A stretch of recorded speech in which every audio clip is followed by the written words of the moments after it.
پوچھا کہ آج کل کے نوجوان اسلام سے دور کیوں ہیں؟ بہت سی وجہ ہے۔ 97% لوگ عصری تعلیم حاصل کرتے ہیں، یعنی کالج میں جاتے ہیں، اسکول میں جاتے ہیں۔ وہ اسکول غیروں کے ہاتھوں میں ہیں، اور جو مسلم ہاتھوں میں ہیں وہاں پر جو ہے وہ دینی تعلیم کا کوئی معقول نظم نہیں ہے۔ یہ پہلی وجہ ہے۔ دوسری وجہ یہ ہے کہ تعلیم حاصل کرنے کا جو ذریعہ ہوتا ہے وہ مکتب ہے اور جمعہ کا خطبہ ہے بچوں کے لیے۔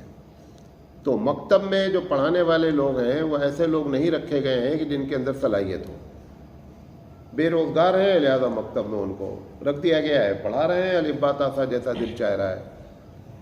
دوسری بات یہ ہے کہ جمعہ جن لوگوں کے ہاتھوں میں دے دیا گیا ہے وہاں پر دینی تعلیم ہر ہفتے اچھے انداز میں پیش ہو۔ کم سے کم ابھی بھی بھارت کا 70% مسلمان جمعہ پڑھتا ہے، کم سے کم۔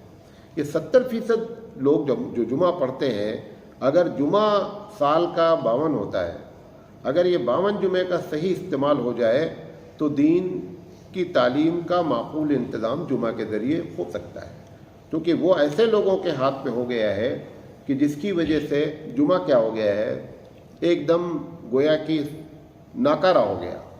اللہ نے بڑا انتظام کیا تھا ہمارے لیے کہ لوگ جمعہ کے ذریعے دین کو سیکھ لیں۔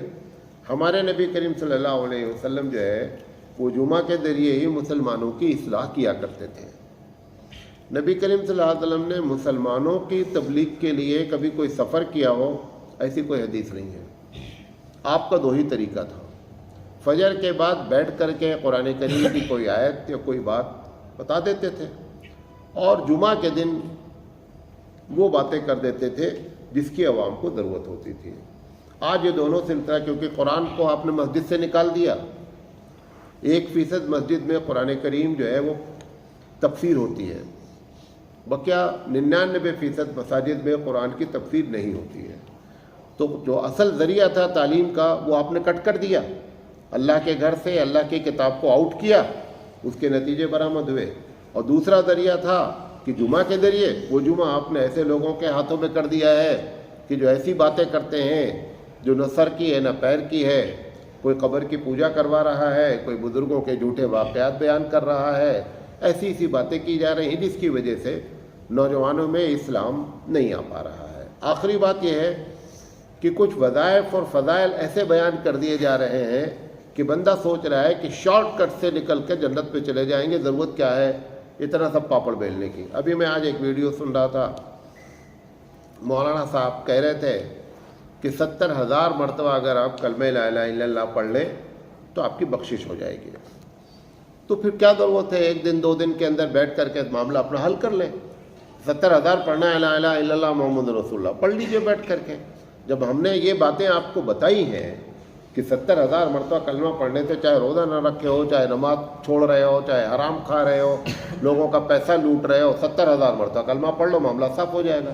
یہ شارٹ کٹ کا جو راستہ بتایا جا رہا ہے نا، یہ شارٹ کٹ کی وجہ سے بھی لوگ دین کی اصل بات سیکھ نہیں پا رہے ہیں۔ اچھا، کچھ فضائل ایسے ہیں جو بیان کیے جا رہے ہیں اور اس کی تشریح نہیں کی جا رہی۔ مثال کے طور پر ایک جمعہ اگر آپ نے نماز پڑھی تو اگلے جمعہ تک کے سارے گناہ کیا ہوتے ہیں؟ معاف ہو جاتے ہیں۔ جب اگلے جمعہ تک سارے گناہ معاف ہو گئے تو آپ نے جمعہ اس کو نمازی بنا دیا، وہ جمعہ آ رہا ہے، تمہاری وجہ سے آ رہا ہے۔ تم نے غلط تشریح، غلط معنی بتایا، تم نے حدیث غلط بیان کی۔ حدیث صحیح ہے، بولنا چاہیے تھا کہ ایک جمعہ سے دوسرا جمعہ تک اگر کوئی پڑھتا ہے تو گناہ صغیرہ معاف ہوتے ہیں، کبیرہ کبھی نہیں معاف ہوتے جب تک کہ بندہ توبہ نہیں کرتا۔ یہ بات آپ نے نہیں بتائی مولانا صاحب نے۔ تو جو ہو رہا ہے اس میں غلطی عوام کی نہیں ہے، کس کی ہے؟ جن کے ذمے اصلاح ہے، جن کے ذمے تبلیغ ہے، جن کے ذمے دعوت کا کام ہے، یہ لوگ صحیح معنی میں کام نہیں کر پا رہے ہیں۔